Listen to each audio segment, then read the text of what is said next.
How can these games still be so good after 25 years? We've been blowing up castles and chopping wood in Age of Empires since the first Harry Potter hit the shelves in 1997. But what makes the franchise so great? I'm Gekko and here are 5 reasons players still love the Age of Empires franchise.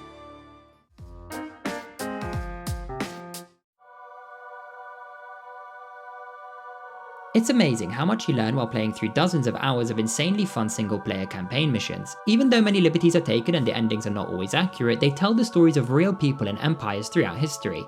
Whether you're in Age of Empires 1, commanding Alexander the Great as he leads Greece to glory, or in Age of Empires 2 following the journeys of iconic characters like Genghis Khan, Age of Empires is the best example of video games being educational. I remember telling my friends and family all about the history of Joan of Arc as if I'd been studying it for years. But it's Age of Empires 4 that really doubles down on the disguised history lessons. The campaign is as close as it gets to playing a documentary and revisits a lot of the iconic characters introduced in Age of Empires 2, but with more accuracy and a focus on the rise and fall of the empires that they actually helped to create.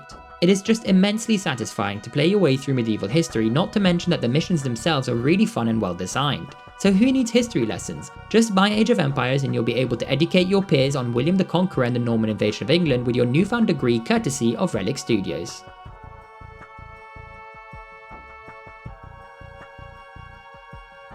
It all started with the Humble Monk, a unit who can convert the enemy to your side while chanting Back in Age of Empires 1, this was just something that you might laugh about with your mates at school, but after Age of Empires 3 came out, the sound became an internet sensation with memes popping up all over the place. There's even a video with over 2 million views that just repeats this sound over and over again for 10 hours. But did you know that this sound actually means something? Latin was widely spoken in the time period of Age of Empires 1, and volo means I want in Latin, while law was slang for him. Add the fact that V's were pronounced as W's and you get that Wolo law actually means I want him. So the next time you're being Wololoed by a monk, they're really just letting everybody know just how much they want you.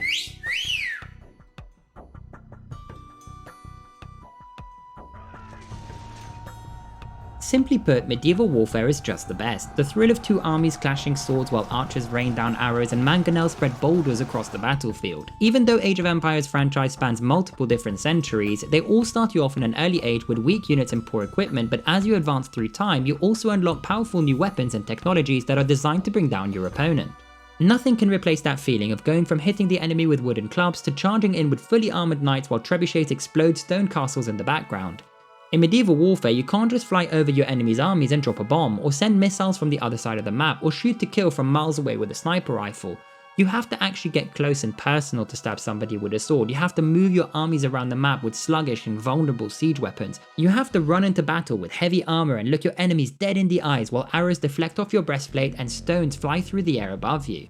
Of course there are exceptions like late gunpowder units and springles that can snipe you from miles away, but there's still something really special about knights and trebuchets that we just can't get enough of.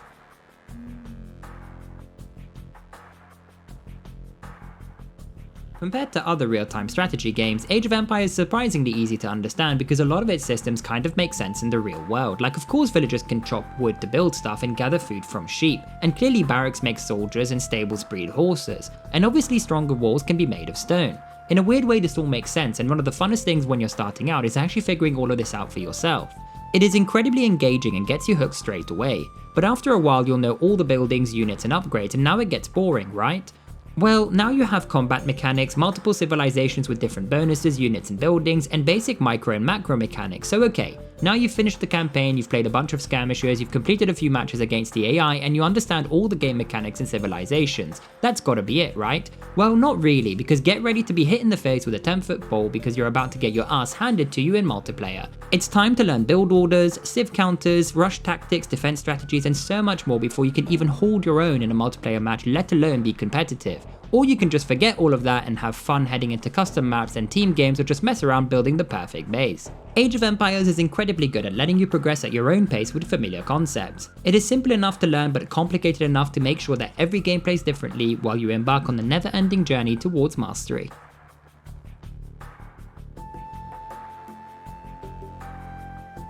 There's something beautiful about going into a skirmish scenario then turtling and watching your base grow behind the safety of walls and castles while you prepare a death ball to cross the map. It can be surprisingly therapeutic to play at your own pace and basically do whatever you want in a casual game mode, because Age of Empires manages to give you that sense of real expansion and scale as you build a growing empire, which you don't really get in many other real-time strategy games. As a result, map control is a really important part of competitive games, as you're constantly pushing back and forth in a tug of war to gain more ground over your opponent and access to their resources.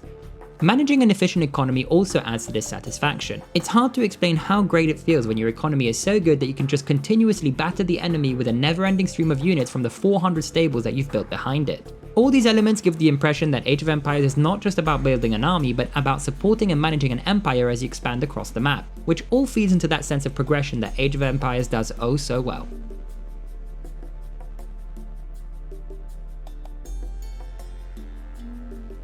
The glory days of real-time strategy might be behind us, but Age of Empires will always be a giant of the genre. The good news is that the developers seem determined to keep it alive with a new title released last year and updated graphics on all the older games. Right now it's hard to say whether the franchise will survive for another 25 years. Maybe you can tell me in the comments below what you think, but one thing is for sure, Age of Empires are some of the greatest games of all time, and I'm still hoping for an Age of Mythology too. If you enjoyed this video, then let me know with a like and subscribe. Thank you so much for watching, and I will see you in the next one.